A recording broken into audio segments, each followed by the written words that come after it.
দেশের বিভিন্ন জায়গায় আরো কিছু খবর নিয়ে এবার দেখুন একটি ডেস্ক রিপোর্ট। নকল নবিশ জাতীয়করণের দাবিতে অনশন পালন করেছে বৈষম্যের শিকার চাঁপাইনবাবগঞ্জের নকল নবিশরা। শিবগঞ্জ সাব রেজিস্ট্রারের কার্যালয়ের সামনে এ কর্মসূচি পালন করেন তারা। শ্রমিক দলের কর্মী সভা হয়েছে সিলেটে। নগরী রিকাবি বাজারে কাজী নজরুল অডিটোরিয়ামে জেলা শ্রমিক দলের আহ্বায়ক শোরমান আলীর সভাপতিত্বে সভার উদ্বোধন করেন শ্রমিক দলের কেন্দ্রীয় সভাপতি আনোয়ার হোসেন। এ সময় বক্তারা অন্তর্বর্তী সরকারকে দ্রুত সময়ের মধ্যে নির্বাচন দেওয়ার আহ্বান জানান। গোপালগঞ্জের কোটালীপাড়ায় রাষ্ট্র মেরামতের জন্য ৩১ দফা সম্বলিত লিফলেট বিতরণ করেছে জেলা বিএনপি।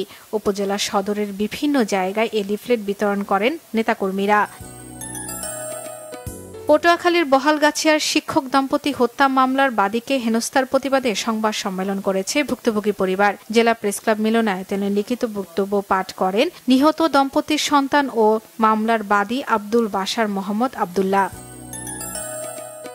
খুলনার নিউ বসুন্ধরা রিয়েল এস্টেট লিমিটেডের গ্রাহকদের মূলধন ফেরত পাওয়ার দাবিতে সংবাদ সম্মেলন হয়েছে। খুলনা প্রেস ক্লাবে ভুক্তভোগী সদস্যদের পক্ষ থেকে সম্মেলনের আয়োজন করা হয়।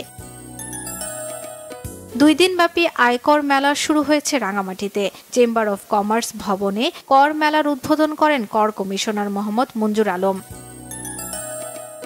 সাতক্ষীরা থেকে হারিয়ে যাওয়া মোবাইল ফোন ও নগদ বিকাশ থেকে খোয়া যাওয়া টাকা উদ্ধার করে প্রকৃত মালিকদের ফেরত দিয়েছে পুলিশ। সাতক্ষীরা পুলিশ লাইন্সে এ কর্মসূচির আয়োজন করা হয়।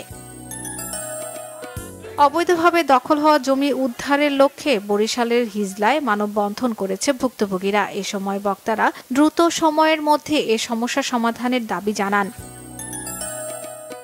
ঝালকাঠির কাঠালিয়ায় প্রশিক্ষণপ্রাপ্ত ইমামদের সম্মেলন হয়েছে। ঝালকাঠি জেলা ইসলামিক ফাউন্ডেশনের আয়োজনে উপজেলা পরিষদ অডিটোরিয়ামে এ সম্মেলনে ১৩০ জন ইমাম অংশ নেন।